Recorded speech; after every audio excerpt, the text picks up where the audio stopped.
get that a lot. You'd be surprised when I'm driving through neighborhoods. My middle finger comes in handy, to say the least. Normally I have to watch my ass because I have a beer in the car when I'm driving, but get pulled over, get pinched. Beginning? Well, I guess it all started, with a beautiful girl. Shut up! I'm gonna do this. We met on the set of an infomercial, actually. I was selling, used ties. Like neckties. Many of which, have been used to strangle or hang certain victims. And I think what really sold me was the mustache. It was really, it popped. I thought I was a goner. Like, is it popping right now? Can you see it? Yeah, it's popping. Yeah, still got it. I remember the first time that Paul brought Lorna over.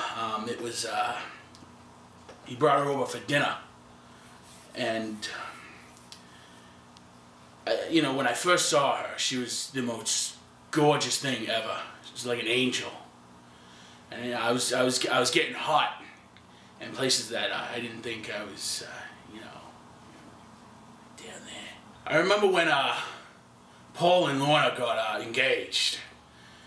I remember Paul picked up the phone. He called me. I was at work, and he said, "Hey Sal, something really important to ask you." And to be honest, I thought he was going to ask me to be his best man, but I go, "What is it? What is it, Paul?" He goes, "I need to borrow $50. I asked him for 150. 150, America, and that cheap bastard didn't give me any of it. I had to go to my friend up in Revere, Joey D. He spooned it out for me. Guy loves true love, I guess. Sal, just Paul's brother. Handsome man. He officiated, is that the word? Officiated the wedding for us, and I mean, he did a great job. We had decided to write our own vows, so I was really nervous. I remember I looked right in Lorna's face. I said, "Lorna Lee, if you ever, I'm talking ever, just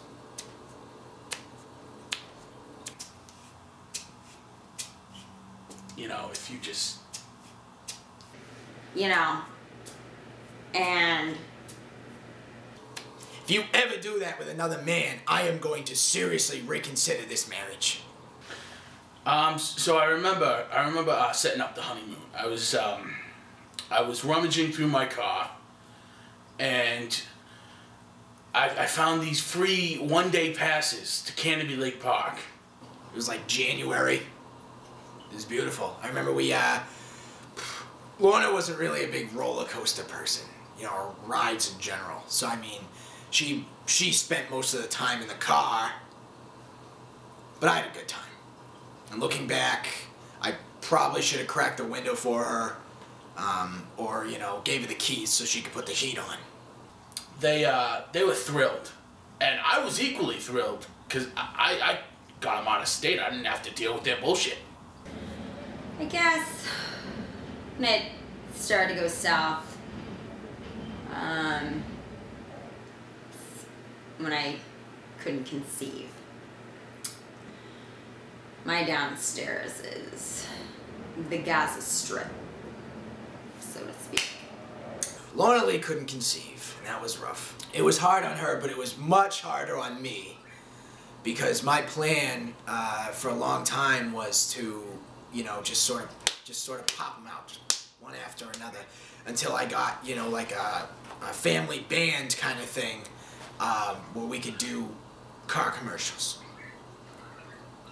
Because I don't know what it is. I've seen market research. People love buying cars if there's a kid selling it to them. You're my baby now. I don't need a child. You could sell a car, right? Yes, you could. You could sell a car. You need a... I'm gonna get you a mustache. Would you like a mustache? Yes, you would like a mustache. So I remember after the divorce, it was, Paul, I didn't even hear from Paul, so I figured Lorna she was single, so, it was like a tractor beam, and I tried everything. I tried swooning her, and she would not have it, I tried every trick in the book. One of my most memorable ones was I baked her a pizza. And I had actually melted down her engagement ring and put it as golden flakes on top. And she was not happy about that.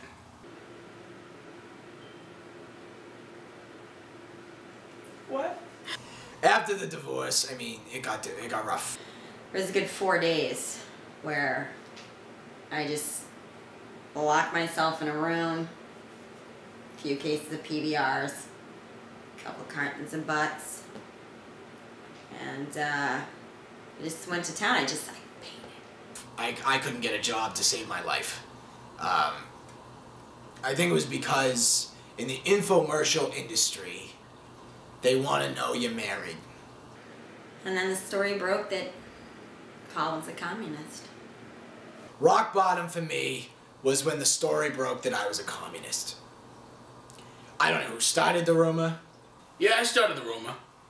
Everybody found out about it, and it was just nobody was going to produce my album.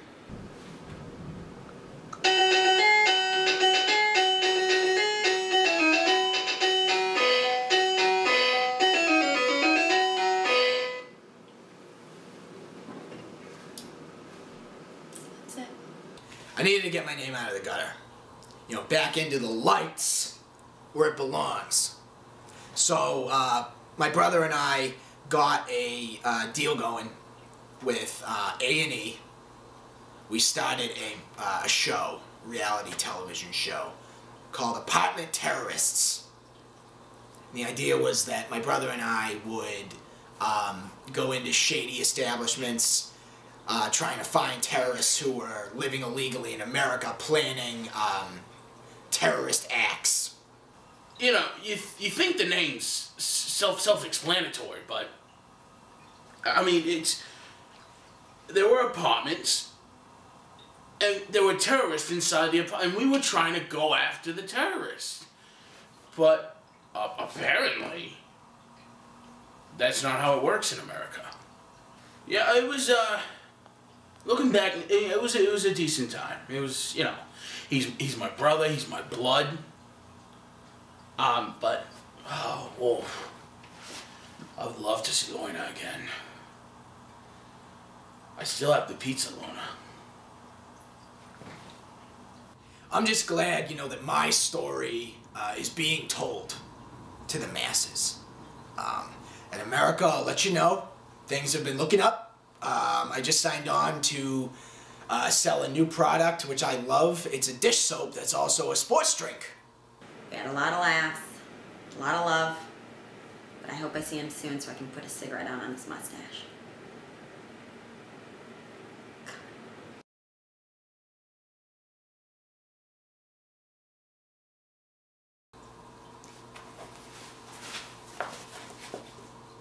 Go Bruins!